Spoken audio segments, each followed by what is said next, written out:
throughout this, we're going to find a lot of weird demonic things, so I'm going to cover a few of those. This one you've probably heard. This is from Thursday, October 30th, 2014 at 1:48 p.m. David writes, Camille got raptured today. She's still here. That's it. Okay, later the same day at 3:46 p.m., he said, on October 30th, 2014, he says, she came here to save us. She is pure love from somewhere, and she came here to find me and save us. There's a quote, and it says, I came here to save you. You have to come with me now. There is no one left here. That's a quote. That's a direct quote. Now, we've covered some of the paranormal stuff, and obviously this will need to be added to that chapter. Okay, let's look at November 4th. This is Tuesday, November 4th, 2014 at 10:08 a.m. And he writes, remember yesterday when you saw it was 333, the time 333, and you realized you were munching an apple that Camille had just given you? Last night, 8-1230, our Garden of Gethsemane, we are cast out of Eden. Now, this is one of the last posts that he makes, period.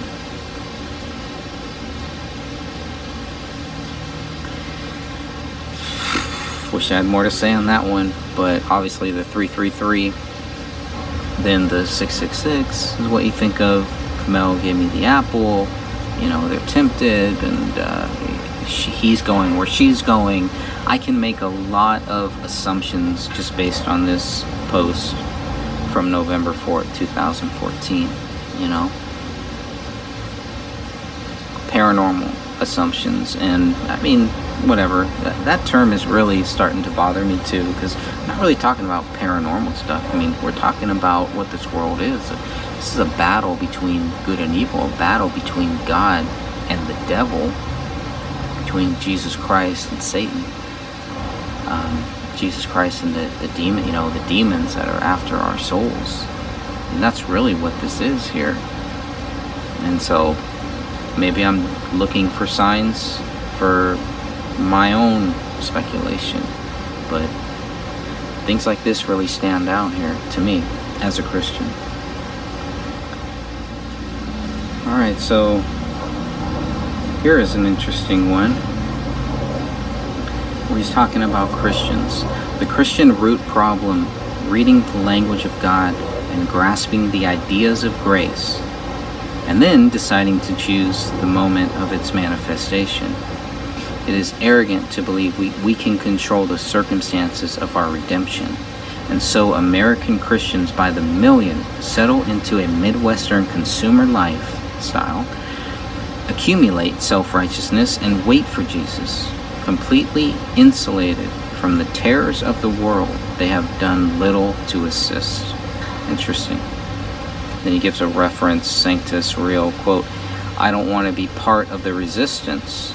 I want to be part of the release, end quote. Pretty interesting, because we've always kind of heard David Crowley wanted to be, you know, you are the resistance here.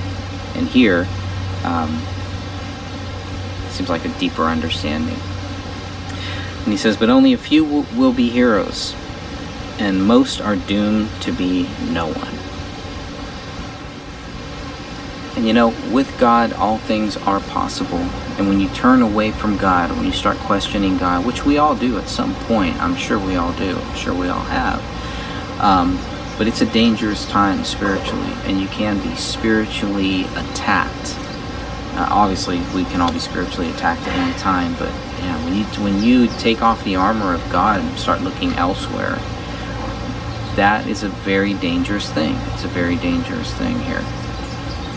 Now, I mean, just to be clear, when I talk about the paranormal stuff, and talk about, you know, I really believe paranormal activity was part of what happened here.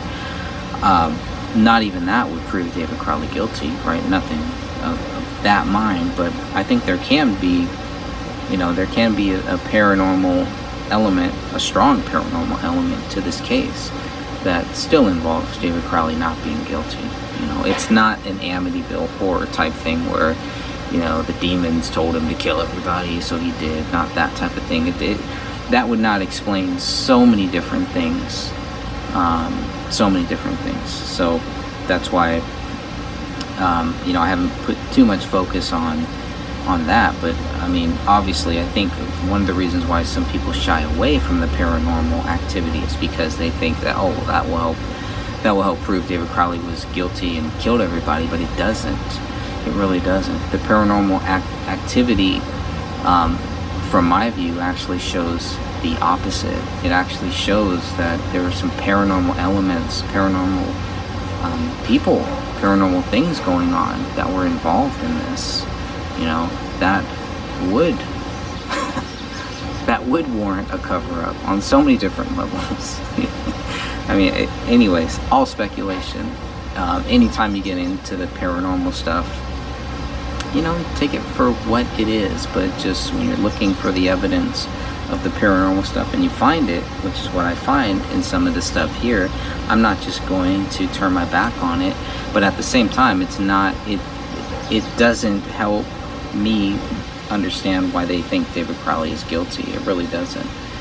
Because you would still have so many other things if you really did it. You would still have a lot of things that would show that David Crowley killed his family and then killed himself. And we just don't see that here. But I do believe there is a paranormal aspect to this. But here's what he says. When he says, God is an abstraction of the mind that I believe with my heart. That's where it's like you're replacing the real God with something else. If you're opening up doors at that same time to things that you don't understand but you're curious about, and of course people, young people do that. They do. And remember, these were young people. They're 28, 29 at this time. They're not 30 years old yet. I know David has seen a lot more than I will ever see in my lifetime. But in some other ways, I think David was very sheltered too, and hadn't been exposed to a lot of things until later. And that's a good thing, by the way. I believe that is a good thing. That's why he was able to get this far, to do the things, to accomplish all the things that he was able to accomplish. But it sounds like at some point he did begin to start questioning God and start doubting it and start kind of looking outside of that realm. And when you start saying what God is an abstraction of the mind that I believe with my heart. No. You're making up your own God. And that's what the devil wants. That's what the devil did. And things like that are signs that I look for to show that they're opening up doors. They're allowing doors to be open. Putting God to the side and opening up some other doors to see what else is out there. And that's a very dangerous thing for any Christian, especially for Christians, for any person, for anyone who is still kind of searching. Unfortunately, that happens, and that will happen. And as Christians, it's things that I look at and say, wow, what could I do to help strengthen somebody who is doubting that? How do you put yourself in the spot where if it's God's will, that you can be the voice of reason to bring that person back to God? Who was doing that for David Crowley? Who was bringing him back into the Christian realm? Saying, no, man, you're looking out here, man. What you're looking for, you're not going to find it out there. It's in your heart. God is in your heart. Yes, he's already there. You already know God. You already know who Jesus Christ is. You already know this stuff. But then it's like, well, did he really? Or was it just, something drilled into his head about who God was, who Jesus was? And that's why I was looking for a Bible in the house. He's reading all these other books. Is he reading his Bible? Because if you're reading all this other stuff that is anti-Christian, and if it's not of Christ, it is anti-Christian. If you're reading all this other stuff, not reading your Bible, you don't have a Bible, but you have a Quran, of course you're going to be confused. Of course you're going to open up doors to that.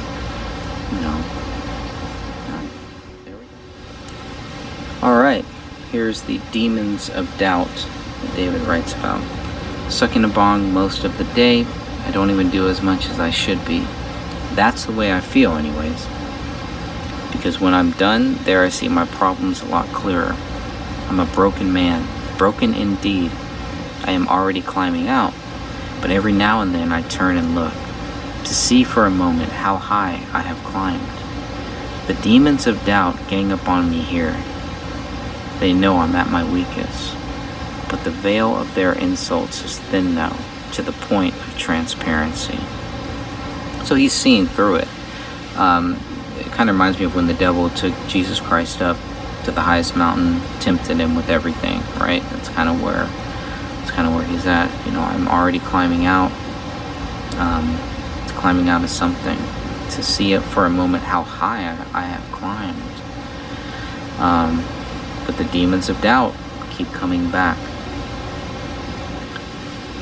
when they know he's at his weakest. But the veil of their insults is thin now, to the point of transparency. So he already knows about them, already dealing with them. They know I'm desperate, at the verge of thinking this is all madness, that my dreams are still dreams and not my reality. I have little energy left for this, and now that there is little left for my demons to feed on, they grow ravenous. So the more he fights them, the stronger they get. It's all right there. And that's usually what happens. That is the life of a Christian. The closer you get to God, the closer you get to where God wants you, the more that the demons come into your life and try to change that. This doesn't have to be to you. They can bring people into your life that will mess up your life. Getting back to the spiritual stuff, getting back to the spiritual aspect of all of this was another thing that I was looking for him to confess his Christianity, to, do a lot of things that I believe that a Christian should do with all this. And a Christian in Hollywood, obviously, that's a very difficult step. Ask Kirk Cameron about that. But on July 26th here, we have a pretty interesting post where he says, I am the man I'm going to be the rest of my life.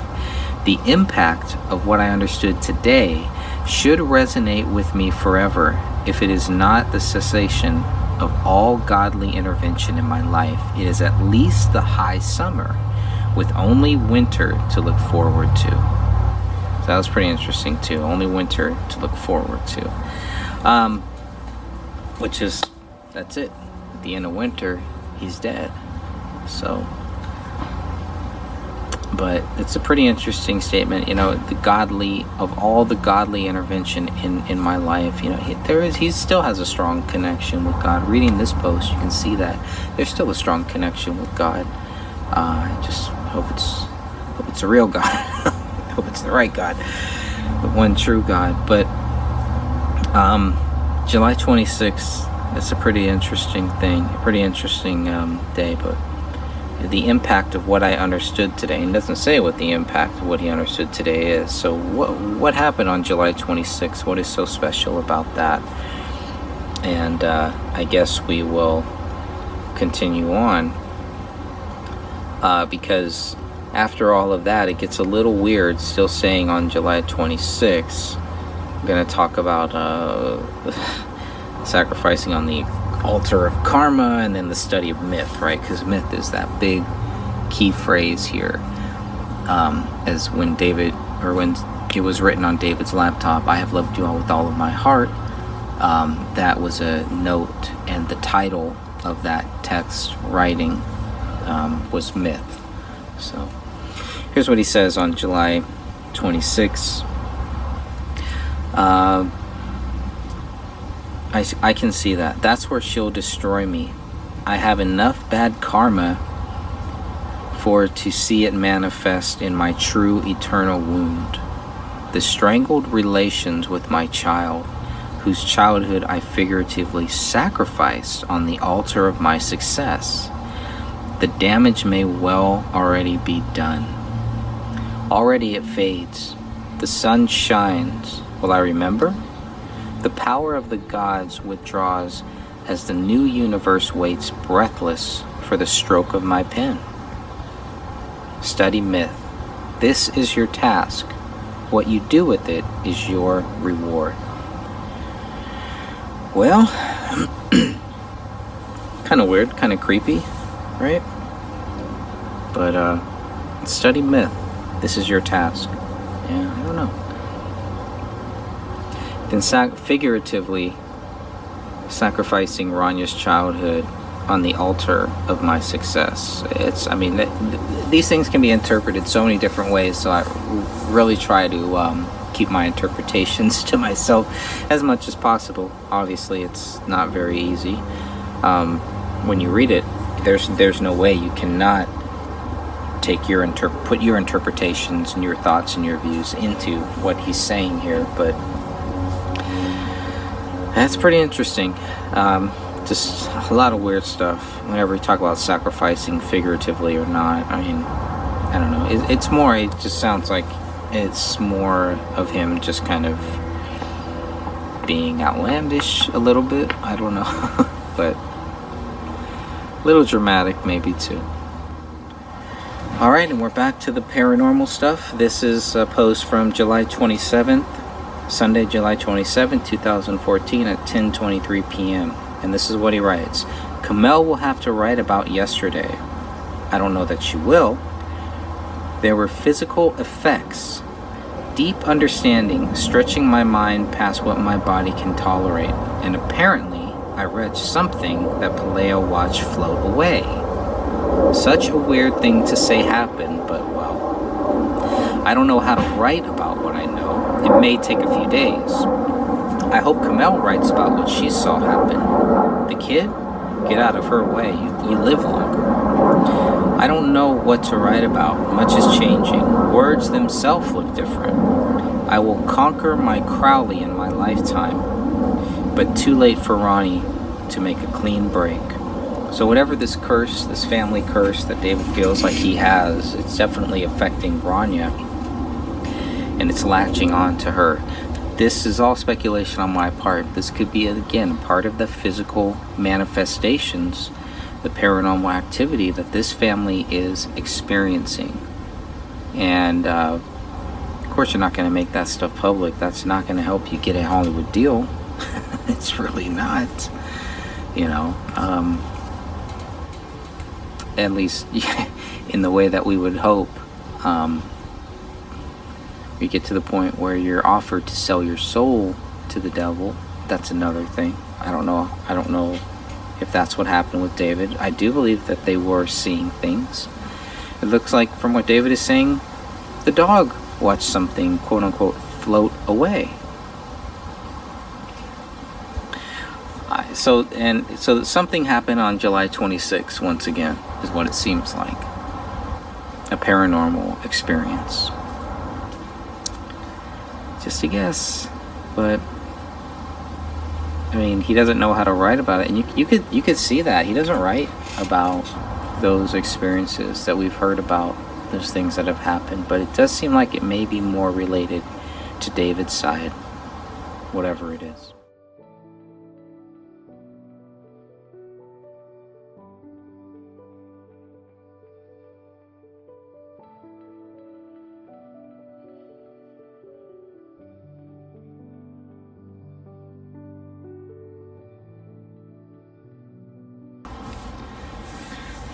Okay, back to some of the maybe spiritual stuff here. We're going to talk a little about a soul transfer, something like that. So here's what David writes on Friday, August 22nd, 2014 at 9:13 a.m. Today, Kamel awakens to an article about soul karma and new souls coming to be in Earth. I had read an article some time ago and was also taken by the concept of life in Earth being a dangerous adventure only the brave souls volunteer for. And then, there we are. But I was never convinced of the idea that we were new souls, like the ones described from other planets and whatever. Anyway, this had me thinking that way throughout the process. And after our chat this morning, I googled the topic and found an article about soul walk-ins. Not a new soul, but a transferal. I know I was talking about this back in May as being like a changing of the guard behind my eyes. Feeling like someone else was taking the driver's seat, settling in, awakening to my own gifts and strengths with renewed passion and gratitude. A soul exchange. I was trying to create my own meaning, hinge into something. So back in May or wherever, I even held back that mock funeral for my old self. So back in May or whenever, I even held that mock funeral for my old self. I let him die, for God's sake. Maybe all that means something, and the new me is clicking with knowledge and wisdom and wrath of the gods. Beautiful.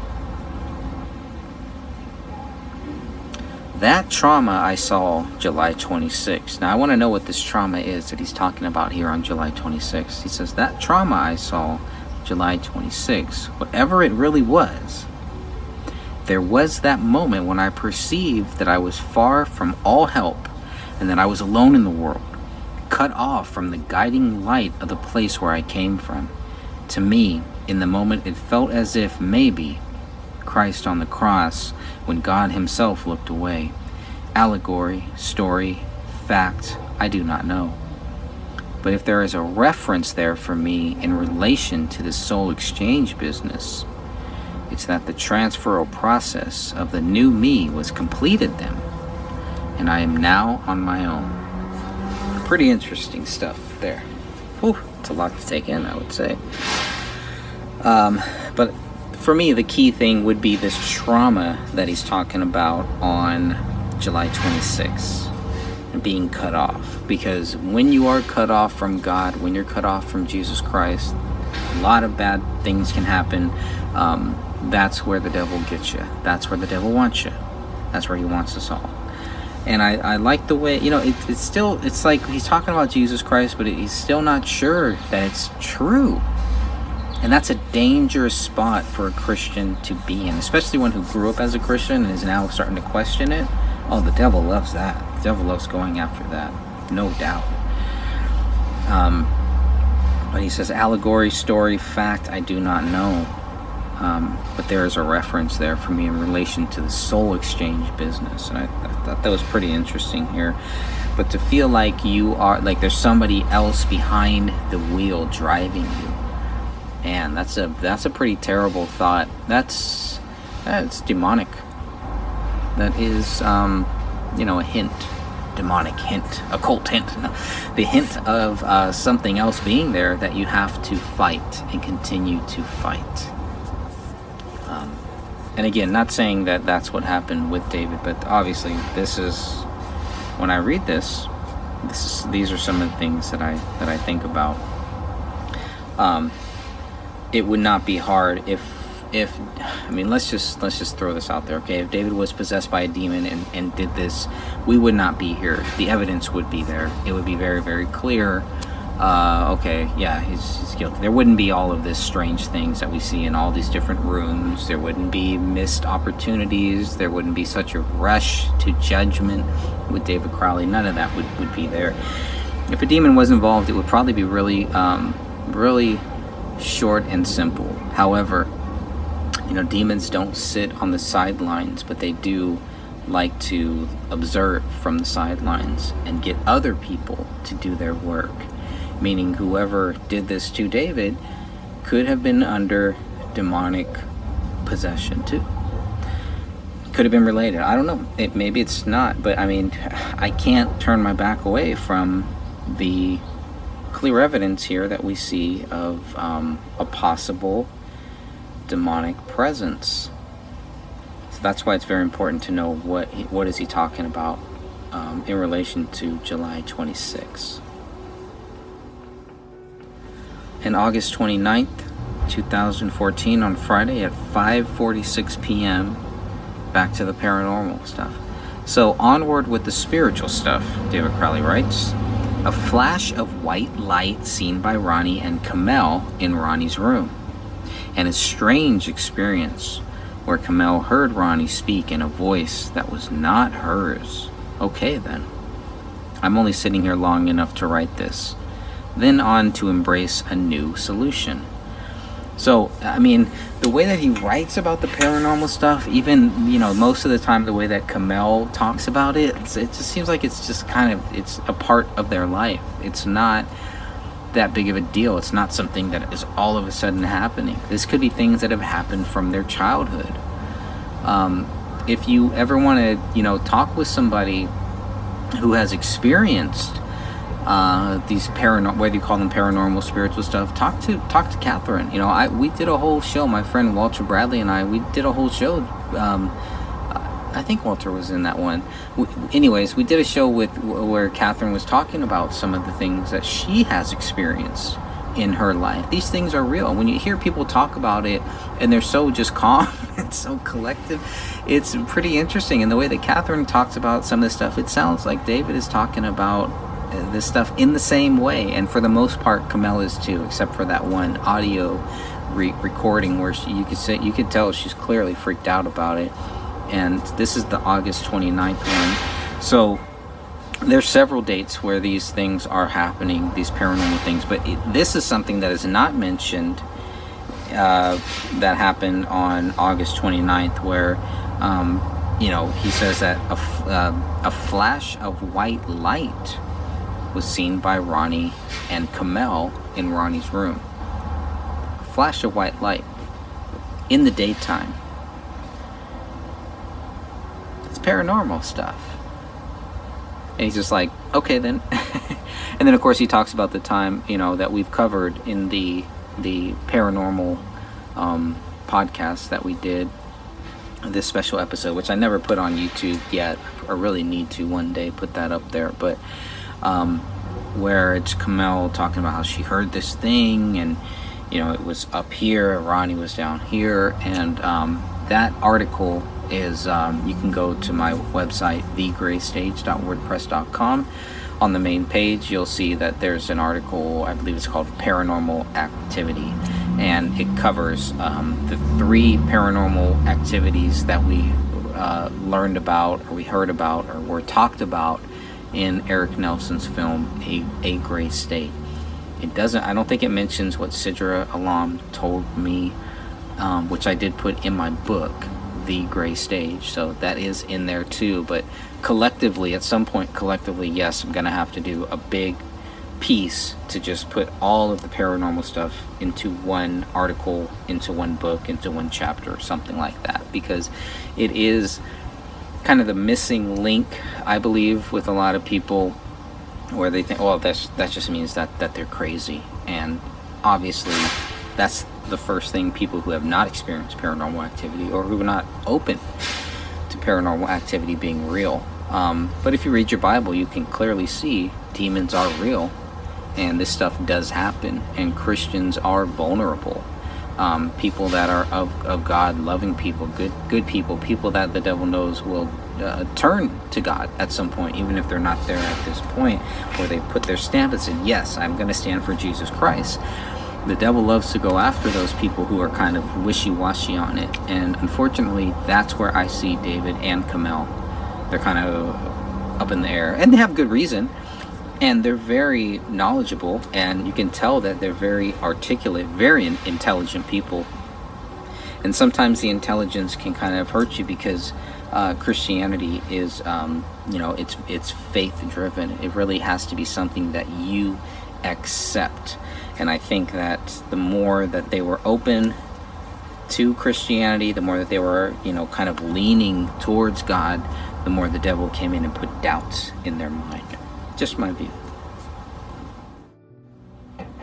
Alright, now looking at Thursday, September 4th, 2014. This is at 8:13 a.m. and he posts, my past self crawled away to die, and here I am instead. Shedding a new life, shedding new skin, being reborn to die, like Jesus Christ did. I don't know. So we'll see. There's a lot more spiritual stuff here as the days end. What it seems like. Here's another one from the same date, September 14th. This one is at 1:45 p.m. The summer was an inversion. My real life was in the transformation taking place in my subconscious. Large elements moving, and clicking into place, like the machinations of an invisible architect in my mind. Building things behind the screen, building things behind the scenes, while I just tread water up top, keeping myself fed and in good health. In good health, in good health, in good shape, everything is good. But then 2 months later, he's supposed to, he looks like crap. You know, he's fading away. He's in a fetal position. He's upset about not getting the movie deal, this and that. Let me just tell him none of that is true. So that's what we have here for September 4th. Now on Sunday, November 2nd, 2014, 3:52 a.m., he writes, "Kill this thing and take me. The world is an inverse perversion of light. We are made of it and its weakness, a flashlight in the mind of Satan, but I am darkness." And this is interesting because if you look at the text and then you compare it to another one that is also written on the same day, November 2nd, it's different. So the text is different, or it's not in the big bold thing, and it's also blue. So another one here from Sunday, November 2nd, 2014 at 4:01 p.m. He says, "It won't have the privilege of the particulars. The journal and what it is meant to elicit may now be only a mental exercise." So it's kind of weird. Why is some of this in black and white? Why is some of the writing in blue? Your guess is as good as mine.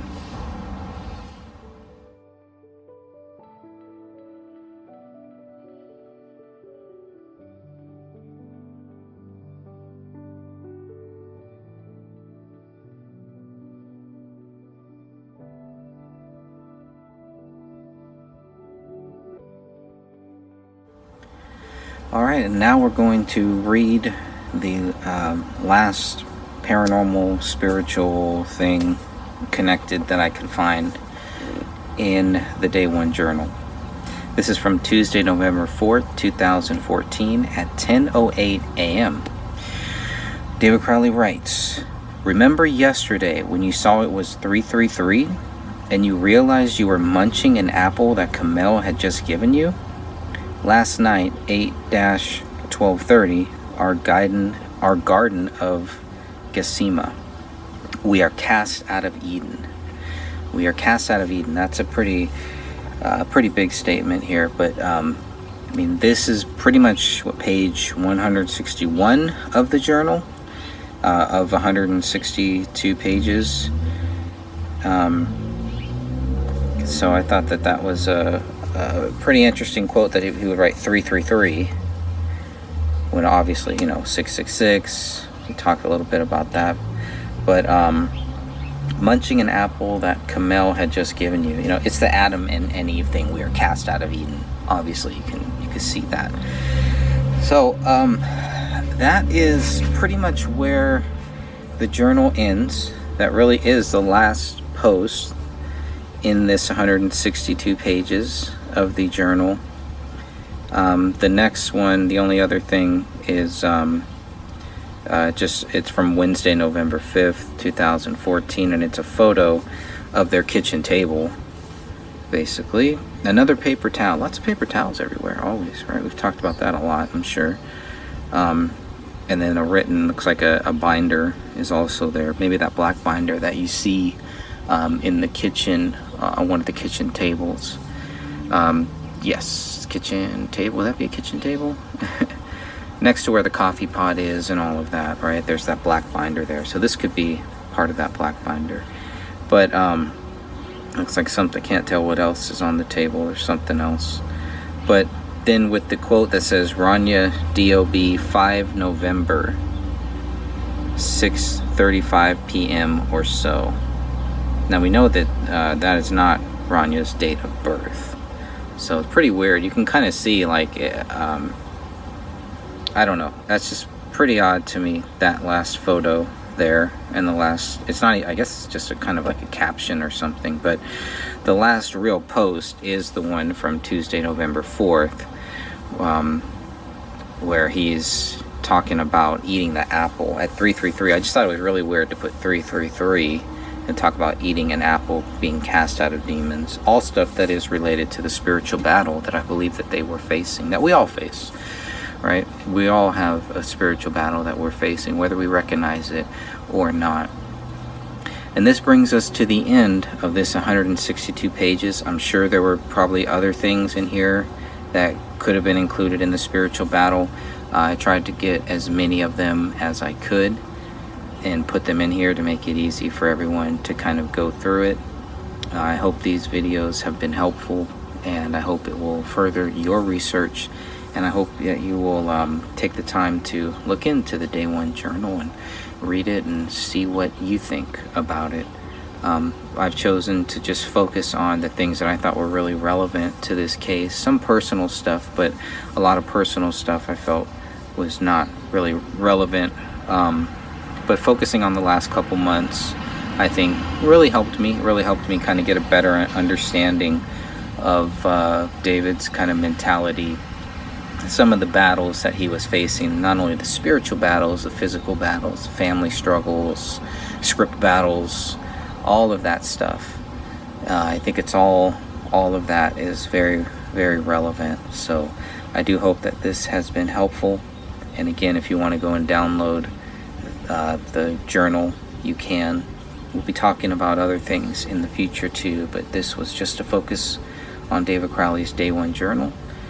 This is some of the most recent information that we have, that you have, for your research purposes only, hopefully. But whatever, there it is. And I don't know. I mean, obviously this just kind of confirms a lot of the things that we've been talking about. I was expecting to see some more quote-unquote paranormal stuff, especially from the dates that are mentioned in Eric Nelson's film, and not really in there. But the things that are mentioned, like the orb that they see, or this light, flash of light, hearing Kamel hearing Rania talking in a different voice, things like that. It's just all...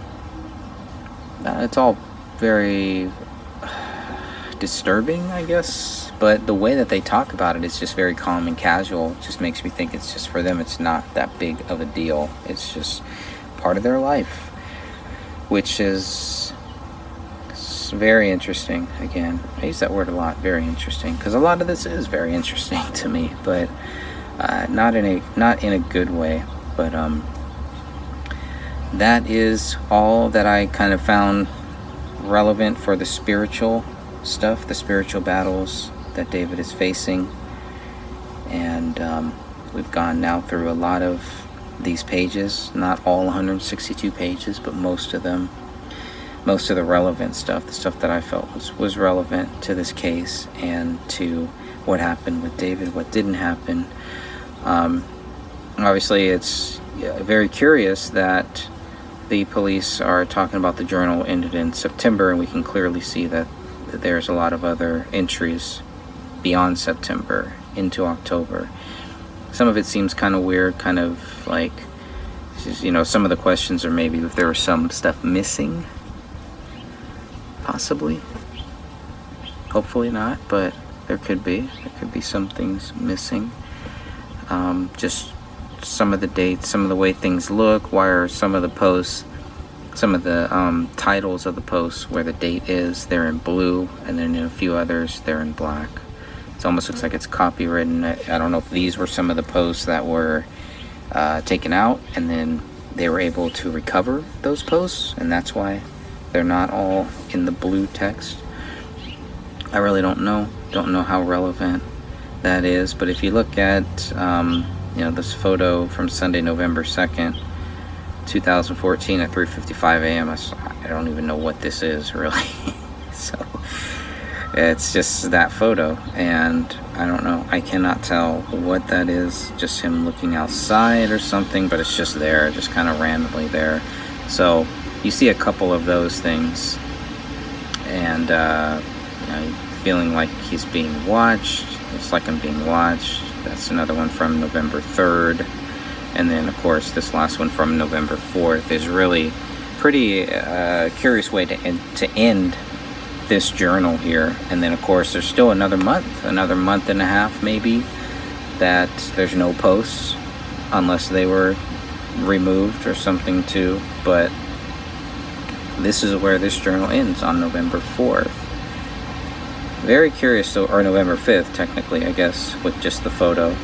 And Rania DOB 5 November. I have no idea what the heck that means there, but so we will continue on. I thank you all for taking the time to watch these, and I do hope this will encourage you to go through the documents yourself, and just to remind you all that there's no evidence that David Crowley is guilty. God bless.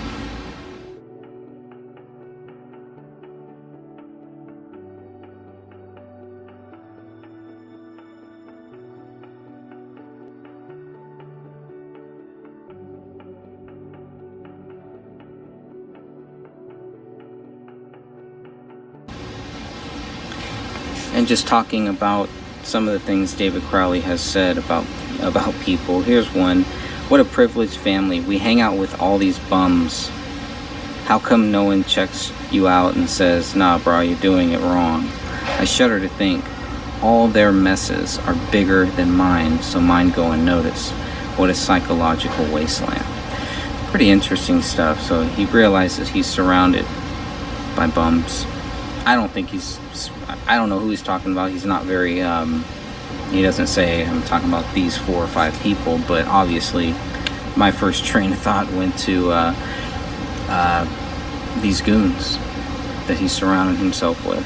So that was just one of the comments here. Let's see, another one. Hanging out in Edna, making notes for Gray State Climax rewrite. Tonight seems like a juvenile approach to a film. See these rich people? Watch what happens when we take their shit away. Oh well, get it done. People like it that way. Leave finesse, and then your experience is tempered enough to actually make it. Anyway, other things. Still in an existential fetal position, but getting through it. He mentions this fetal position a couple times in this journal too. But he says, but getting through it. Doesn't matter what you have, as it turns out. If you're not happy, then you're just not. Pretty dumb. Yeah. Smart guy. Here's an interesting post that David Crowley posted on Sunday, April 20th, 2014 at 2:37 p.m. Easter at the Andersons. It is what it is. Nice people, good food, but not much actual contact. At least with us. What can you do? That's just the kind of who we are. So, Easter, Passover, I know a lot of Christians still call it Easter. You know, a lot of my Christian family still does too. But really it's Passover, but that's cool. Same thing, I'm assuming it's the same thing. Hopefully, we're talking about Easter, we're talking about Jesus Christ here. But you know, I can totally relate. You know, nice people, good food, but not much actual contact, at least with us. And sometimes, you know, it's hard to make contact with people, to connect with people, or just to get the conversation going, to get it started. Sometimes it can be really difficult, so I can totally relate to that. And, you know, sometimes it's just not a good fit, I guess. But I don't know who the Andersons are, but it just sounds like they're kind of there, but they're kind of distant and everything. But, so anyways, I just found that quote pretty interesting here. It looks like in the photo they may be praying, and Rania may be praying here too. I could be wrong, but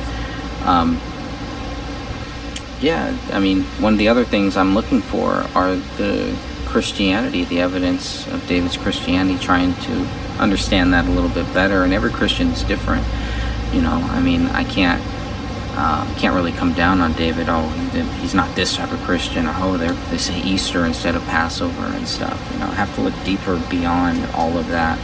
And one of the hard parts of this case has really been trying to take my personal feelings out of it. And I'll tell you, this day one journal really challenges me with that, because it's very easy to relate to some of the situations and to some of the things that he's doing in this journal. But if I really want to find out, you know, how it relates to what happened with David Crowley, I have to be very careful about not putting too much of my personal feelings, my personal experiences into this, right? We don't want to body transfer, as we're going to hear about. I know you have no idea what I'm talking about, but we're going to hear a lot about that later on. All right, really bright sun and some planes flying overhead. Nothing wrong with that. Let's go ahead and look at some of the posts from... See, at some point I started dating these so that way I can make it easy for you. So when you read this, you'll be able to go back and look at the dates. When I first started, I didn't do that. So, and there's still a lot more that I need to go through. But we have a lot of weird stuff here going on. Gray is a term. He uses the term gray regarding his parents, regarding his house, regarding different things. So using that term gray, you know, it's pretty interesting. And I hate to bring up a wrestling reference, but you know, that was the whole thing growing up with watching professional wrestling. It was black and white, right? We had the bad guy and you had the good guy. There was a struggle and you knew the good guy in the end was going to win. That's how the movie ended. That's how the storyline ended. We're in this thing of gray where it's like everything is gray. And when Stone Cold Steve Austin came in and the NWO into wrestling, it really made everything kind of gray. And gray is not good. I don't like gray. You know, it sounded cool and it was fun at that time and everything, but in professional wrestling, no, I came to the realization that's not really what I want. I don't want shades of gray. I want the black and white. And you know, that's a preference. And so I think if you look at David Crowley's scripts that we have so far, they're all gray. There isn't a black and white. But man, when I think of the gray state, and when I think of, you know, the police state, which is really what it is, the police state and government takeover, I want the ending. I want the black and white at some point. Yeah, it can be gray throughout Act 1, even Act 2, but man, by Act 3, by the end, it has to be black and white at that point. There has to be a resolution. And I just never saw that in any of David Crowley's scripts, really, the resolution, because it was a continuation. Now, there were victories, the Patriots, in both scripts, I believe, the 2013 and 2014, there were victories. I think the Patriot victory in the 2013 script was when they were at the Bohemian Grove. I think that was their victory, and then there's like another 100 pages of all the stuff that happens after that. And I think in the 2014 script, it was a little more subtle, where you're kind of, at the end, you're kind of like, wow, okay, we won, but we didn't win. We won, but look at what we had to sacrifice. But at least in the 2014 script, we still win. So there's still some of that. At least that's the way that I took it anyways. I don't know where I was going with that. So I'll just keep moving on here. But we're going to look at some other things. Now, one of the other big questions that we had, that I had, I'm sure a lot of other people had, things, not the accusations, but some questions. The depression, how much did that play a factor into this? Because according to authorities, friends, family, they make it like it's a big deal, this depression. You know, the depression overtook him, he went into this darkness, etc., etc. I don't know about you, but you know, when I feel depressed, I really don't write about it. But again, that's me. That's just, and this is where it goes back to the thing, you're going to hear this a lot during these things. Because of how personal David Crowley's Day One Journal is, you're going to hear a lot of that, how important it really is for us to take our personal views out of it. Me too. Me first and foremost. And it is next to impossible, because that's just how we are, right? So, but the more that we can kind of take our personal feelings or things like that out of it, the better, I think. In some cases, in some ways, that might really help us understand a little bit deeper. But the depression, he says, my depression is an inability to craft meaning from experience. Nothing is good, and what the hell is the point, and so on. Now then he goes on to say that he should avoid beer. Something in it triggers the depression echoes. But maybe wine is different. I would agree. There were no after effects after last week's meeting, so maybe we can become authors. Authors. I don't know. There's a spelling issue there, but sounds like he's steering away from beer, which I believe is good, and moving towards wine, which I also believe is good. Wine has a lot of health benefits. And we've often talked about drugs and things like that as a part of David Crowley's life, and he didn't really start smoking until he was 28 and a half, actually. But here's from July 13th. Much of today has been a slower preparation. The universe arranged for me to fall into possession of some hallucinogens, safe and natural, and tomorrow morning I'll be embarking on a long voyage of self-discovery. I've taken my usual precautions, doing some reading and making preparations. I want it to be a good first experience, and it's fun to realize how much I fear a bad trip. As if to see my demons, the writhing mask of them, would be too much for me. Interesting. A border to be crossed later, but I can't control the wretched stuff for God's sake. But I just want to be excited and have a good time. Wonder about things. What it really is like to abandon fear and become the man I need to be for this next phase. A good father, stronger husband, more attentive lover. Return to roles long ago stretched out and abandoned. I need to come back. The engine is restarting, but I don't feel it catching sometimes. It's a lot here, a lot to take in. Now the drugs he's talking about is shrooms, and some of the angst I can relate to regarding shrooms, because I've had many chances to take shrooms at a much younger age than him. He's 28, 29 here, and he's thinking about taking shrooms for the very first time, which I believe is not a good idea. I don't believe anybody should do shrooms. I have not done it myself. I was pretty close at some points, and then just that feeling, the gut feeling, which is really just God talking to you, telling you, no, this is not good. And if you listen to God, if you pray about it, if you listen to Jesus Christ, you'll figure out what is good and what is not. Sometimes it's too late before you do it. But for me, that's what happened. Is it's like, no, I'm just not gonna do that. Not gonna do that.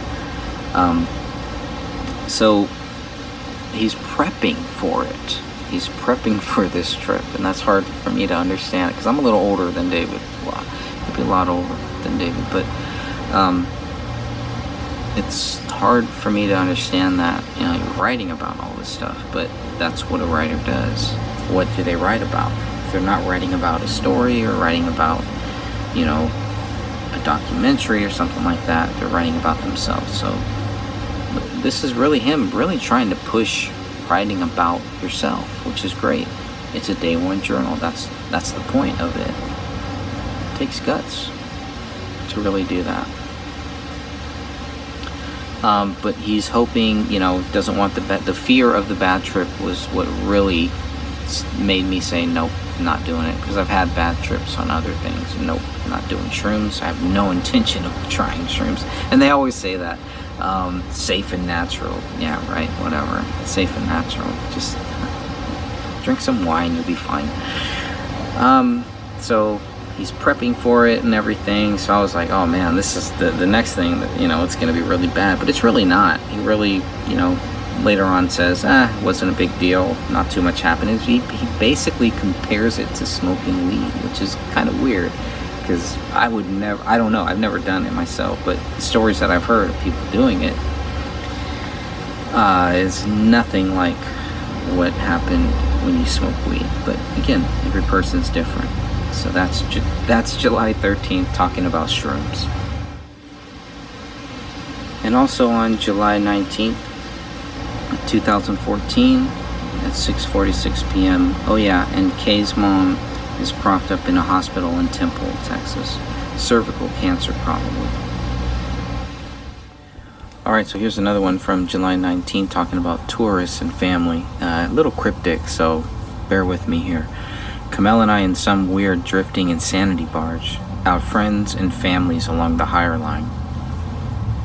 Watching us go like bewildered tourists. Connections to those tourists may be spotty. And we churn merrily into the glowering storm. Sun rays set to dumb fuck happy. God Ronnie makes for a fiendish cyst of a fellow traveler sometimes. Kids acting out, right? I don't know where he came from, the cyst, or what she wants. But 14 out of the last 19 days, man, it's enough to contact with the macabre to drive anybody batshit insane.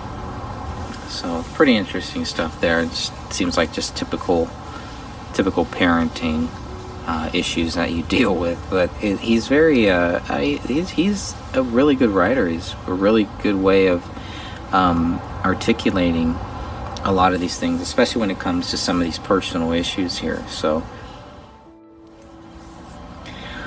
alright, July 20th, talking about family disinterest. Let's read a little bit of this one. This is from Sunday, July 20th, 2014 at 10:11 p.m.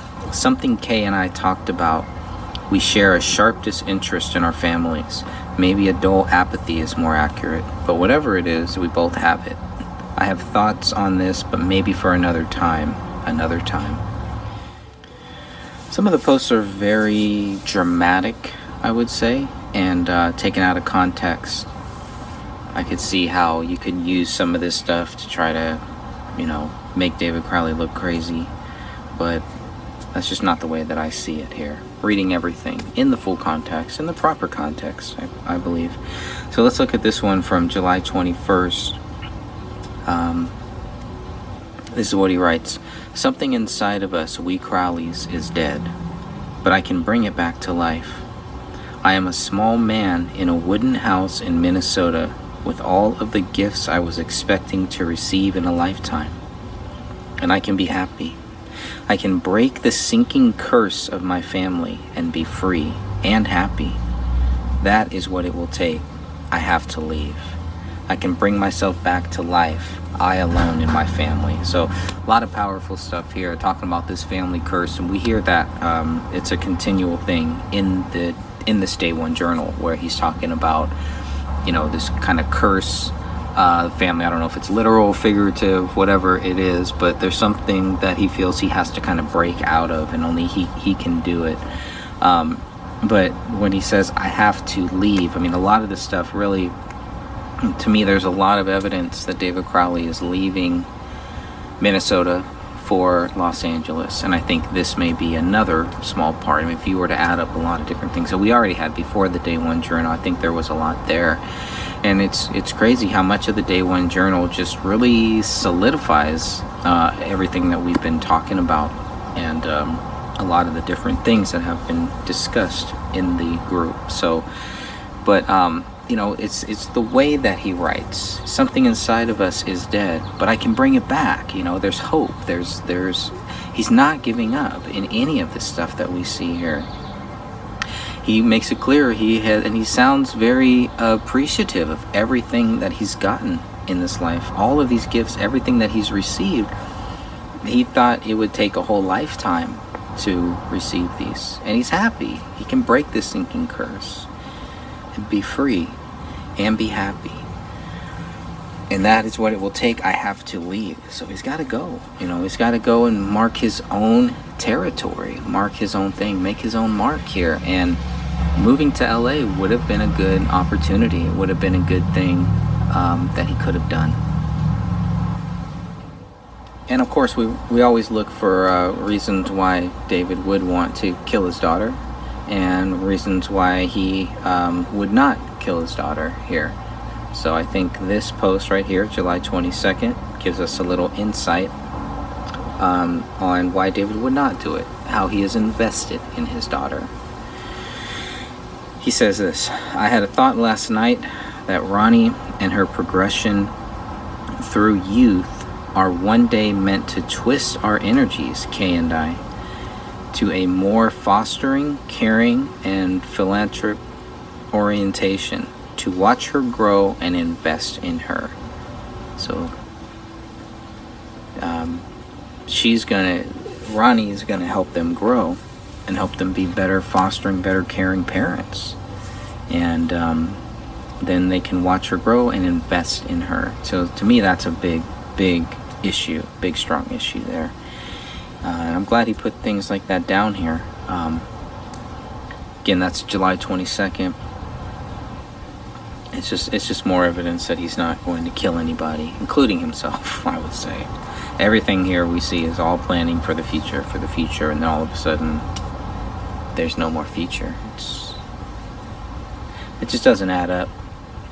Alright, well, now we're going to look at July 23rd and some of the issues with Kamel and her family, according to what David has written in his journal. Who knows what Kamel wrote in her journal? But here's what he writes.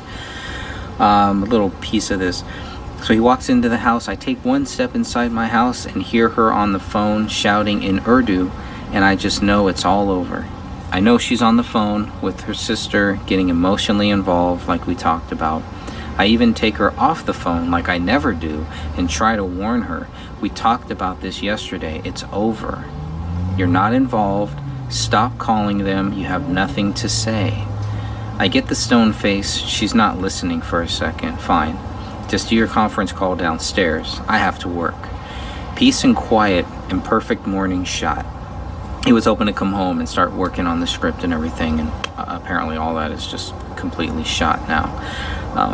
She comes up after a few hours just steaming with things to tell me, and I try to be supportive, but she won't even accept a hug yet until she's ready. I go back to work and she's ready 1 minute later.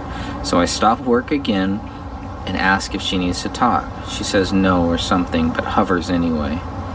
I sigh and quit my work for good because I know it's coming. And sure enough, the next hour is me resolving the fucking problem and reiterating what we decided yesterday.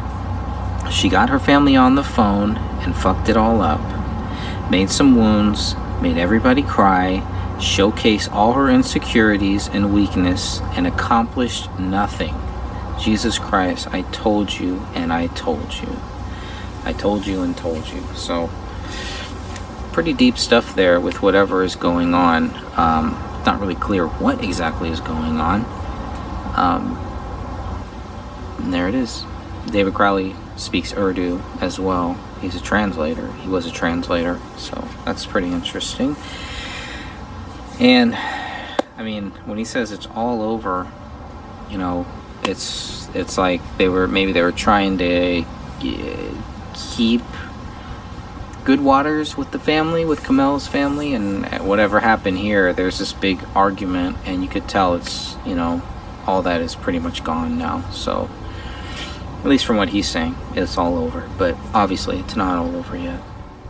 Now, I think something that every person who smokes weed has struggled with or will struggle with is your usage. And when you get to that point where you no longer want to use it, it is an addictive substance. Whatever you want to say about weed. Oh, it's not harmless. You know, no one's ever killed anybody on weed, etc., which is all true. I mean, it does have good, there are a lot of good things to it as well, but you have to recognize that it is an addictive substance. Maybe no more than coffee, maybe no more than wine, no more than anything else, but, you know, let's not close our eyes to the fact that there are some negative aspects to weed. There are, on a personal level, you know, depending on who you are and everything, it can be different, but there are some negative aspects to it, and to act like there aren't is just not accurate. It's not true.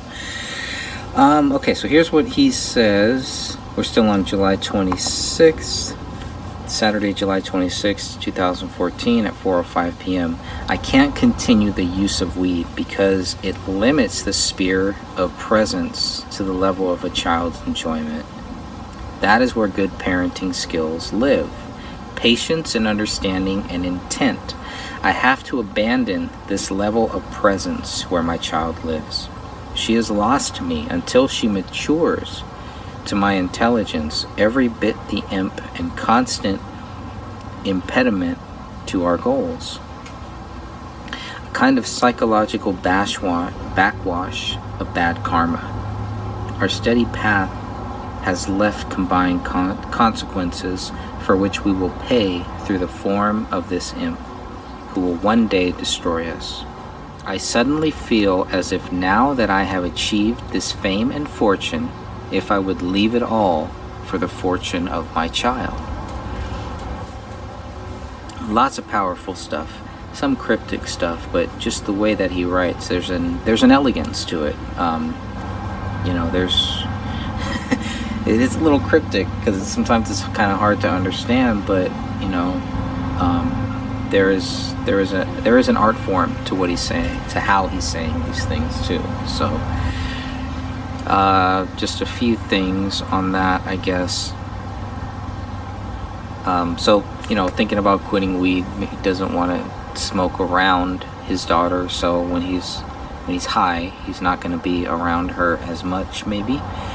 And so the presence, there's a limit to the sphere of the presence to a level of a child's enjoyment. So obviously being intoxicated can be different than if you're just sober. So and he feels like that's taken away some of the good parenting skills that he knows that he has.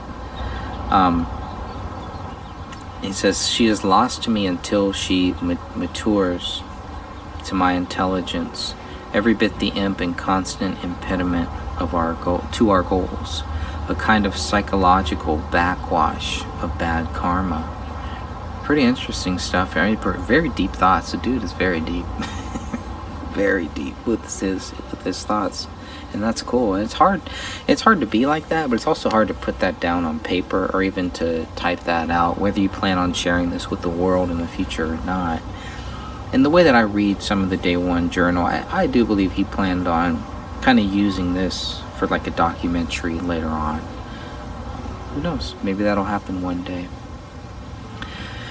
He also says, our steady path has left combined consequences for which we will pay through the form of this imp, who will one day destroy us. Very creepy. And he wonders about the fame and fortune. Would he leave all that for the fortune of his child?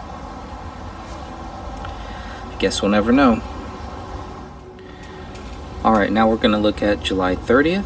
Wednesday, July 30th, 2014 at 9:23 p.m. David writes, in case you don't forget before you have a moment, research, dramatize, and compose a complete history of both my and Kamel's lineage.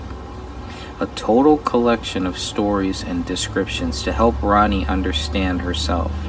Deliverable 18th birthday graduation. So he wants, a full family history. Again, more planning for the future. This is a reminder to himself to do this, so that they can pass it on to Rania, a complete history and a lineage, a total collection of stories and descriptors.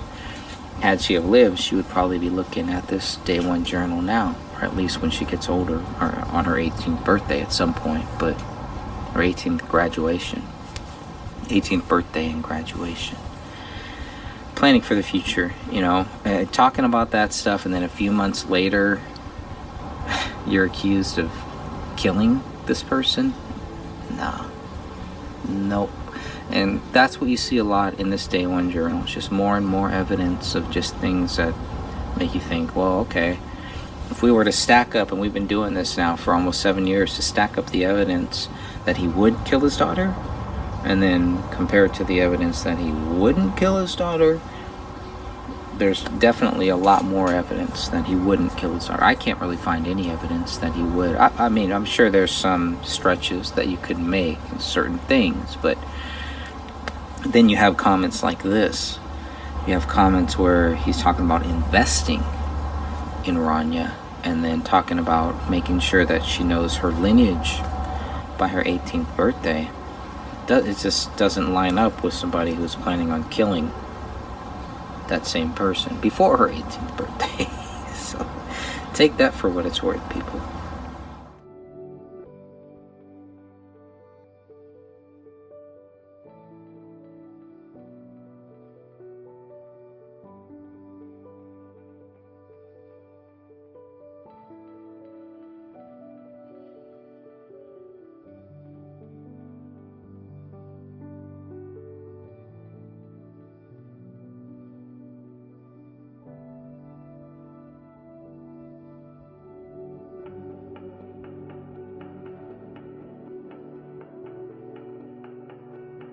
This is the billionaire meetings in Austin, and then Al and Suze is what I kind of titled this one. So here he writes on August 5th, 2014, BX stuff to the garage, Gray State swag tubes off to billionaire meetings in Austin. Out in the mail with the eBay sales. And furniture and knock-knacks and paddywhacks, all on a steady march to order. Much of that all week. Al wanted to bring Suze and their little bitch, Lucy. The dog doesn't seem to like me, and I know Paleo will have my back. We deflected that too, but holy moly, the enemy is at the gates. Pretty interesting stuff there, just with that one quote. Because Al is his sister, Allison. Suze is Allison's girlfriend, and then their dog. And I believe this is kind of because a few days from now is going to be Ranya's birthday party. So it's kind of like they were trying to quote unquote deflect them coming, but we know that in the end, at least Al and Suze are both there at Ranya's birthday party. So I thought that was pretty interesting. So there's a lot of good, interesting quotes here from David's Day One Journal from August 5th. And here is another one, a big one. Tuesday, August 5th, 2014 at 7:58 p.m. So much happening. I can find the energy to write about it this week. Final prep for the 10th, which is Ronnie's birthday party, and sort of our unveiling from the distance everyone has perceived in us. We have been met with challenges of vampiric energy demand from dysfunctional relationships, friends, family. Everybody wants something. Everybody needling in. Trevor on text. Adam shows up here, imagining that only he can save me from the hole he imagines me in, using obvious emotional manipulation tactics. Telling me with a dopey smile painted beneath a hipster new haircut that he can't wait to lay back stripes up and down his Audi with a rattle can while his girl abandons him for LA. And he waits for me to go so he can latch on too. My God. But to disappear for a moment into a new crowd completely. So when I first read this, I thought he was talking about his lawyer, Adam Gislason. But now I think he's talking about Adam Schambauer here, possibly here. So, but again, you know, he's this distance that everyone has perceived in him, the dysfunctional relationships, not only with family, but with friends, quote unquote friends. We have been met with challenges of vampiric energy demands. I mean, these are very, very harsh words. Everybody wants something, everybody needling in.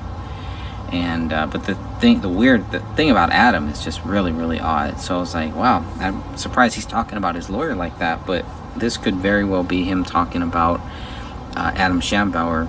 Maybe Adam's girlfriend left him. Pretty weird. But in the end, David just wants to get away from all of this. So, but Adam is in LA, and that would make sense because Adam Schambauer is in LA. I don't know where Adam Gislason is. Shouldn't be hard to find out since we have those documents, but thought that was a pretty interesting quote there from August 5th, 2014 at 7:58 p.m. Here he also writes about Sean. He says, Sean plagues me with vague texts. You there? And every time I know it will be a warning that he has been kicked out by his girlfriend and is expecting my door to be wide open. God, he showed up at my house with his kid and the little dog too, no doubt. Uninvited, only one of those tactfully ignored warning texts. Shows up here to live. Jesus. So that gives you a little insight about David's view on Sean Wright and some of the problems Sean Wright is having in his own personal life, and going to David for help, for a place to live, for getting kicked out. Oh boy, pretty interesting there. Not good. And here's another interesting one from the same day, from August 5th. And let's see, let me know what you think about this one. He writes, anyways, Kamel has been battered and bruised by a series of lessons the past few weeks, and I'm so blinded by my own that I can't manage to write anything down. Turned a dreadful job offer into a flowering opportunity. Proper family stickiness cleansed off, and Ronnie is starting out at Cypress soon. That's just the school, the Cypress school. Very appropriate place for Ronnie.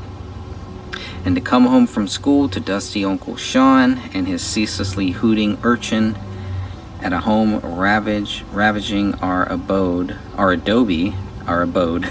while we go out to work for it. That's pretty interesting. So at this point, I guess Sean Wright is living with them here on October 5th, or right around that time, or he's just there, hanging out there. But for Ronnie to come home from school to dusty Uncle Sean and his ceaselessly hooching urchin, the dog, Sean's dog, at home ravaging our abode while we go out to work for it. Doesn't sound like he's too happy with Sean at that point, does it? August 9th, the Gray State guys. Here we go. Whoops. Danny is coming. I have to convince him to sign away an empire. Sean is coming with his kid, and he gets to ask me why he's not allowed to live here. What a week. Joe is coming, and that motherfucker is so frat boy stupid, so monstrously lost and transparent, and happily oblivious to his own spectacle that last week I wept for him. Some of his words were so far from understanding that I folded my hands and wept tears for him in a moment of total clarity and commiseration for his tiny mind. Ooh, lot to, as Dan Hennon would say, lot to unpack there. Danny is coming. So this is August 9th, the day before Ranya's birthday party on August 10th. I believe Ranya was born on August 8th, 2009. Maybe August 6th. Could have that wrong. Regardless, the party is set to happen on August 10th. Coincidentally, there's really no post that I see here in the Day One Journal for August 10th, and he's busy. But this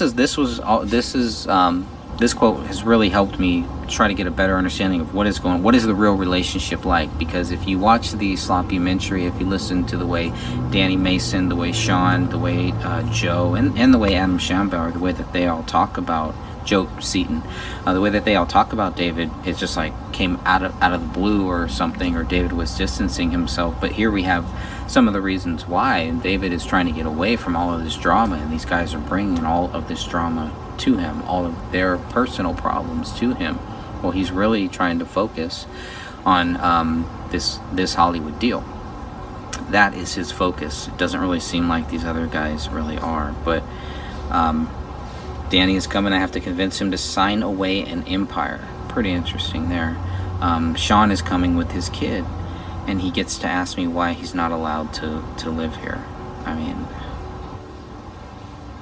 ridiculous. But then it gets even worse when he's talking about Joseph Seaton. Joe is coming, and he's just like, the guy just seems clueless. So bad that it's David cried for him, and David definitely has a soft spot for Joseph Seaton. I mean, they serve together, so that's understandable.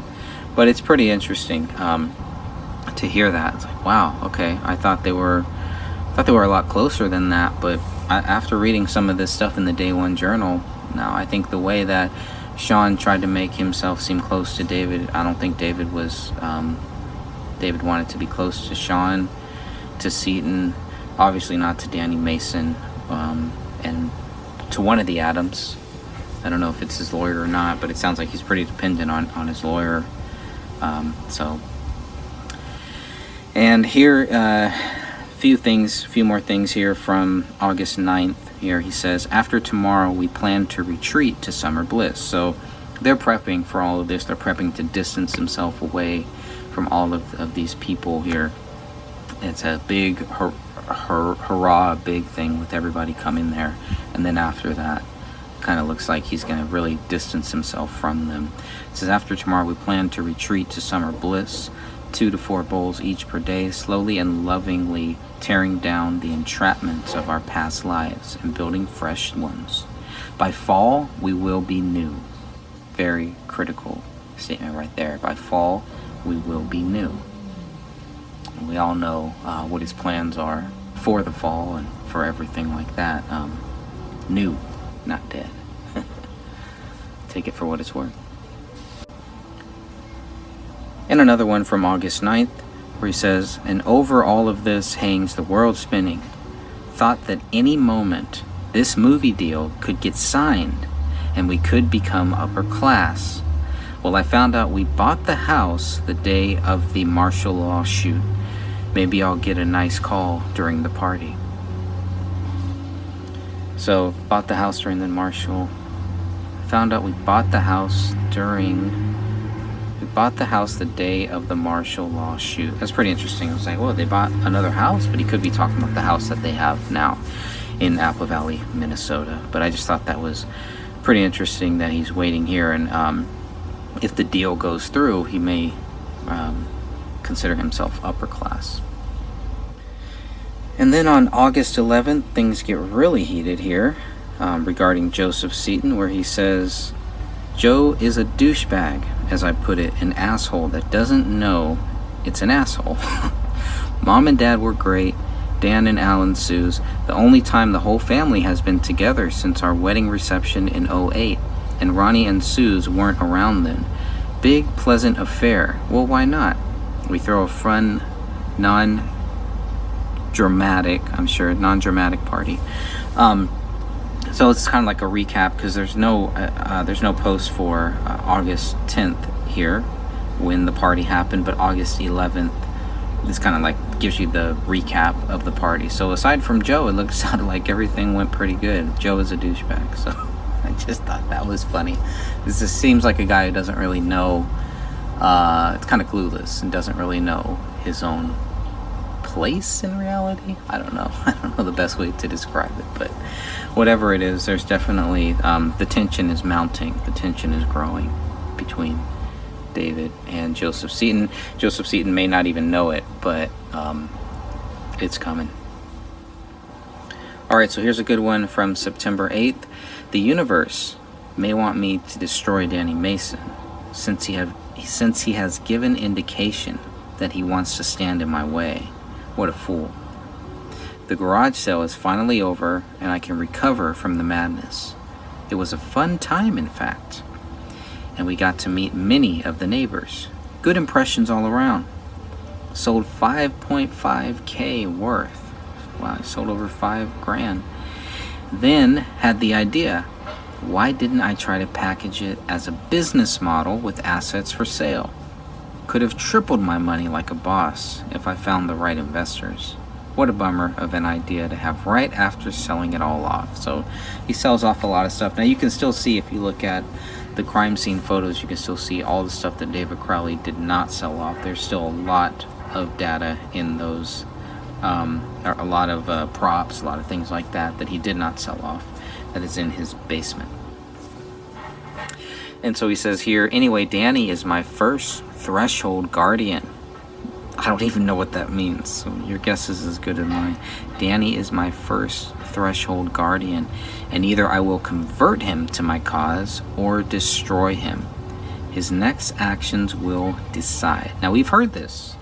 This is something that David's dad in the Sloppymetry was reading this from a script. Not in the proper context, maybe. I don't know what my first threshold guardian is. It could have been edited, so David's dad could have read the whole quote, and then the the Sloppymentary team just kind of edited this how they wanted to make it seem, maybe a little bit worse than it was, whatever, I don't know, but there it is. That's the quote in full context. Context is king. Context matters. Okay, and here is what David writes on September 21st, 2001. He says, Danny is still stonewalling me on this release document. I do not care. If he wants to burn up his energy, fine. I am getting my legal ship in order, an expensive ordeal. BX is mostly gone. Mitch and I are amicable, and he signed his release, which was the big thing all along. So, Mitch is signed. There it is. It's done. Waiting to go. But Danny August Mason is still stonewalling him. Alright, and here's what he says on September 21st about Kamel's family. Lots of housework to do, and Kamel is really helping out and loving it. What a treasure she is. We are working on healing her from some daddy issues that are turning up while her mother goes through cancer. The emotional cling they, Anjem and Sidra, they have on my wife is never ending. And if it weren't for poor Nalia being used as a tool for their manipulating games, it would be a joy systematically shutting down these dysfunctional relationships. It is amazing the clarity one has with a little distance. Geez, what else? Besides the fact that BX Wade is vanishing profitably, and I am in the other side of the hardest thing I have ever undertaken. So David describes the manipulation and the daddy issues that Kamel is having, issues with her father, Anjem Alam, and then with the sister Sidra Alam, regarding Kamel's mom. So pretty interesting stuff, and just a little more depth about what is going on with this family during this time. Alright, and here's something from September 30th regarding being broken, since more personal stuff. Here's what he says. I think a part of me has broken. A deep part that goes back to 2004, when I bottled up and knew everyone in the army I would meet would be temporary and inferior to another. A future crop of human selectees. I've been broken since then. Back from the army, but the same deep mental subset firing behavior and avoiding contact/connection. Not experiencing people in my life as being there for a purpose, but still just creatures to tolerate and get around so I can be on my way, swept to an unknown future full of light. Here is something he writes about Danny August Mason on Sunday, October 5th, 2014 at 8:47 a.m. John Wank does what I would do if I had not discovered that love is a stronger magic. Back to the magic. It's interesting he's talking about John Wank, because that is Danny August Mason's character that was cut out of the 2014 script. A semi-big part of the 2013 script, and we know a big part of the 2012 trailer. But at this point, it's pretty much gone. His character is gone. David is still trying to get Danny August Mason to sign away some rights, some release form, I guess, not really rights, but it's just an interesting comment where he says John Wank does what I would do if I had not discovered that love is a stronger magic. So take that for what you want.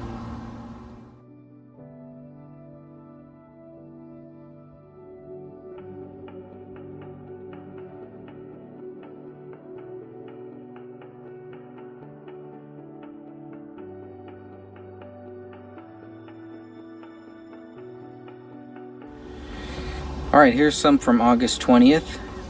I've just now decided that the winter months will be spent in total yoga immersion. Why not? Perfect chance. I lost 14 pounds and am quickly discovering I may have used up my physical reserves for this lifetime.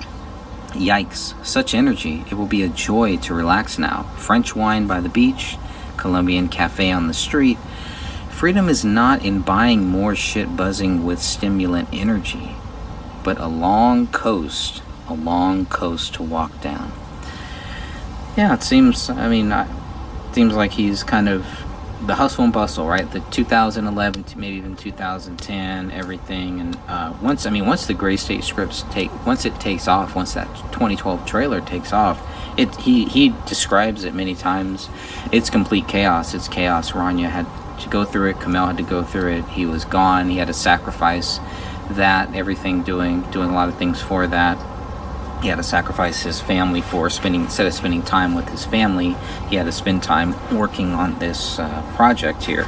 Because there is a lot of stuff that was never used that is kind of like trailer-esque footage, but there's a lot of that, it seems like, that was never really used. That obviously, once the deal was made, all that stuff is dead. So all the people who spent time working on that between 2012 and 2013, going to different film locations, helping film, etc., there's no payoff for it, really. So it either has to be honest, good people who are just like, hey, that was cool, that was fun, or you're gonna have some pissed off people who felt like David took a lot of their time and now he's moving in a different way with this script. And the different way is definitely selling it to a Hollywood company, and so all that script is basically useless. You can't really do anything with it at that point. Maybe 10, 20 years down the line. But another thing that I really like, he's talking about now he's going to relax here. French wine by the beach, Colombian cafe on the street. I mean, he talks about freedom, what freedom is, and it's a long coast to walk down. And I think that's a great way. It gives me a great visual of what he's talking about. This guy's a writer. I mean, what you have here, this is a book. The Day One Journal is really a book. It's his book here. All right, looking at September 10th, Wednesday, September 10th, 2014 at 9:07 p.m. It's been fun. Little drunk, a lot of high. Looking forward to the weight dripping from the corpse of my old self. In love with my girl. My kid is growing on me. Selling BX stuff. It's all good. Life is good. Things are good. Things are great. All good. All right, here's what he says on Saturday, October 4th, 2014 at 9:19 a.m. We are entering the arena, the purpose for which we are intended. Clean up the act, because an intense scrutiny is coming. Stay calm and chive on, whatever the hell that means.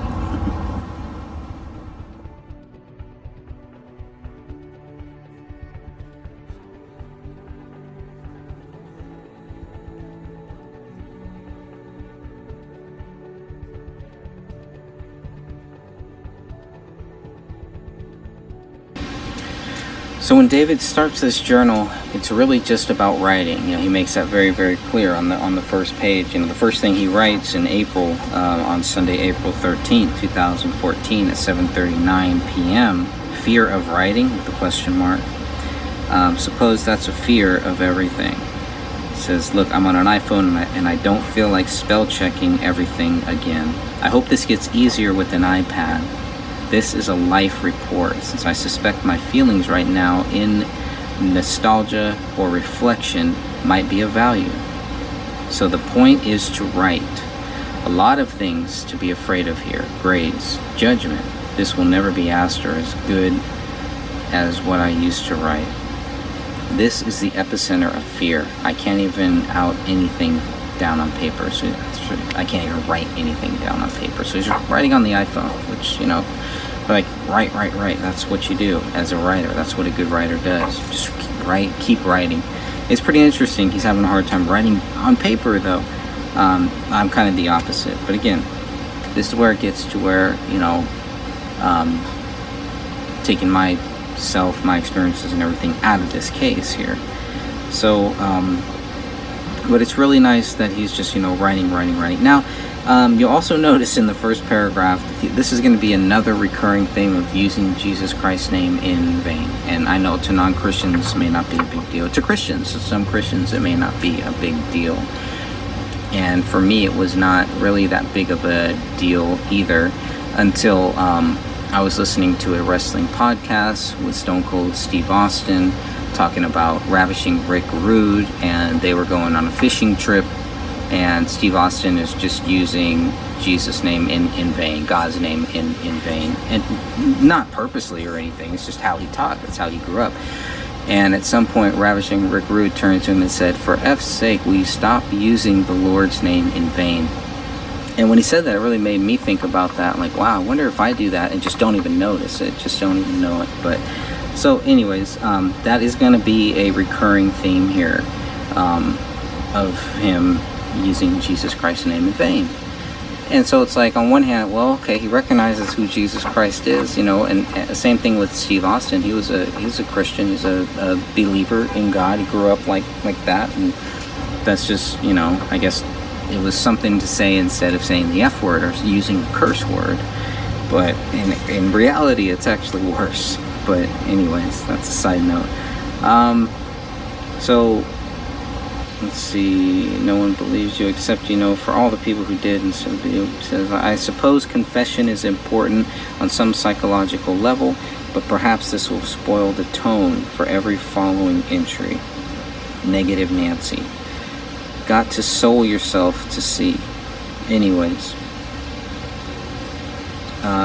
Strengthen the skills, branch the mind, open what is closed. Tendrils. Do you see them? What use? So that was another thing that stuck out to me. Open what is closed, especially when we have this weird thing that's written in his office. Open the rise, right? So that was just a little odd. That stood out to me, obviously. That's why I noted it here. So let's see. Understand, your life will be if you do not lose the fear. And so remember, there's typos and things like that in here. So write every day and expand your craft. God, the world still goes unwritten, and there are no end to the possibilities or combinations. So write all the time. This thing will make it so easy. The Day One Journal will make it so easy, is what he's saying. But you suppose autocorrect will ruin much ere the day ends. It's pretty funny. Pretty funny guy there. So we'll keep reading on here. But I guess when I printed this thing out, and like I said, 162 pages, I wanted to print it on two sides, but it only printed on one side. So, but some of the things on the paper are out of order. But for you, that's not gonna matter. What's gonna matter is that you're able to look at certain dates of the things that we already have, things that are in my book, the things that David Crowley writes on social media, the dates that the Sloppymentary focuses on. You're going to be able to look at this Day One Journal and kind of get another view of things that are going on during that time, I suppose.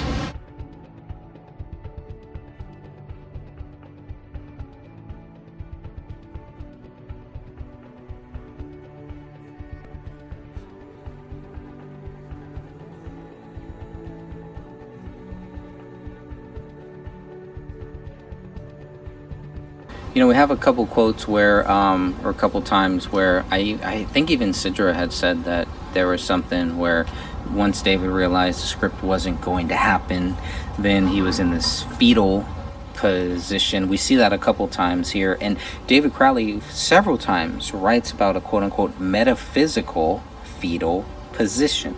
Metaphysical. Whatever that means. So here's what he says. This is still August 22nd, 2014. I'll try to read this one. This is a pretty long paragraph here. It says, I look back in awe at the discipline of my past selves to deliver this body to me. I was preserved for a purpose, always foregoing pleasure for hard work in order to serve a higher purpose in myself. But I feel that purpose is now, right now. And I remember the feeling of that divine protection lifted. to be cut loose.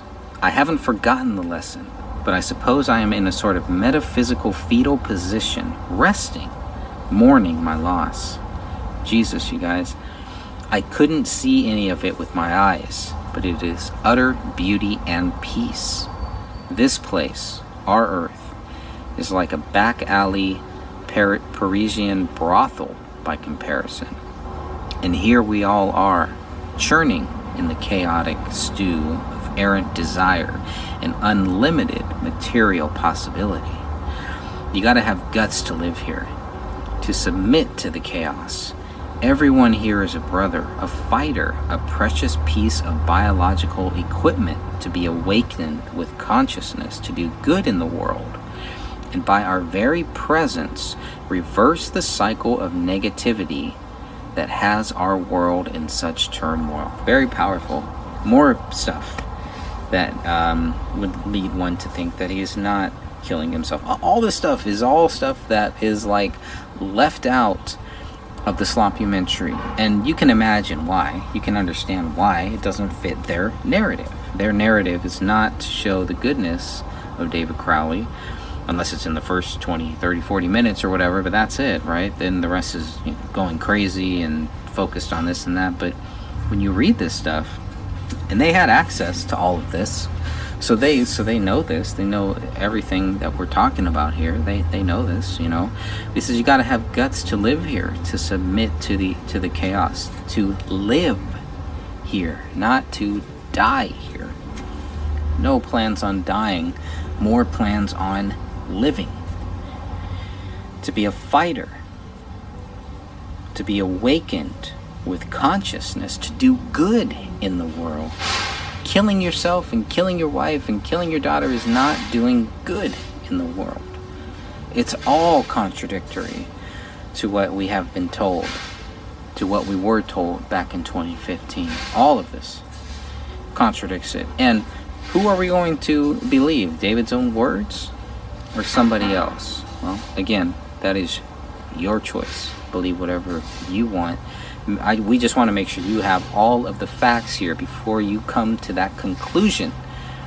Make sure you have all the facts, not just the one-sided garbage that we've been given in 2015, mostly. A lot of this stuff. That's still what we're combating, still what we're talking about. All the drama and all the crap that we got in 2015. Kind of trying to cut through those layers and let people know, no, not true, not true, not true. This is another powerful thing here. The moment of purpose. The moment of my purpose has arrived. This is still August 22nd. And if the universe awaits my consent for the go-ahead, then I say, do your worst, you filthy, sticky bitch. I know you're going to reward and seduce me before killing off what I love and burying what I built and destroying me as awfully as possible in horrible retribution for having thrust my ability so far into your black void that generations hence will still be expanding on what I started, settling the void, conquering the dark until the greater objective is served. Whatever it is, it's not our time to see it, but I will submit to this will, the higher ultimate purpose, and use my energies to see it to its end. I await the necessary personal considerations, and then I will begin to create stories to redirect disgruntled and demoralized humanity back to the joy of its origins, to see again the bright purpose for its future. All planning for the future, all planning for positive stuff. Some of the stuff you may have heard, I think this is one of the things that was taken out of context in Alec Wilkinson's New Yorker article, Death of a Dystopian. Stuff like this taken out of context here. And it makes you wonder how much more was taken out of context.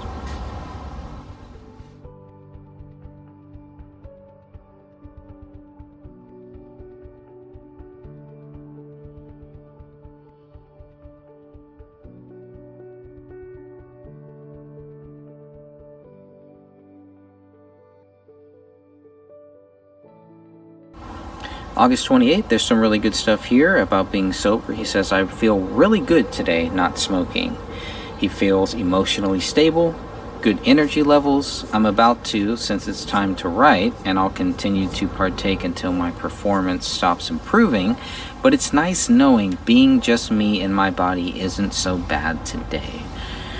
Now, that's a very powerful statement when you talk about, smoking weed, and kind of when you stop smoking weed, or when you just take a day or take a break off of that. I can definitely relate to that. I think my addiction towards weed sounds like it was a lot more serious than what David Crowley was going through. But he says, I feel really good today not smoking, emotionally stable, good energy levels. These are all reasons why weed should not be a long-term thing in your life. At certain points, and there's the CBD, man. CBD is awesome. I'll just say that. I don't know what CBD, I don't really remember CBD back in 2014, 2015 being a thing, but man, CBD is awesome. It's all the good stuff that weed has, and it takes, you don't get any of that bad stuff that it has to, including the addictive nature in it. And the hallucinogens. It's really, you don't really want to call it that. The psychedelics, I think, is the more accurate scientific term. Whatever. But you can tell he feels better when he's not on it, but he's using it. It's a tool. It's a means to an end. It's a tool that he's using to get to this goal. The goal is to finish the script. The goal is not to kill everybody. And there's no way that I'm going to buy that the goal from August changed just a couple months later with everything going for him. That's why people had to make it seem like David Crowley's script was dead, that the project was dead. Otherwise, it would not make sense for any of the drama, any of the BS that we hear past that. He also says, could be that I'm up at 5 to work out 4 days out of 7. So he's working out, and that's keeping him busy, eating healthier food, a healthy mind, and also a never-ending bottle of pot. So there you go. Pretty funny stuff. This guy's funny.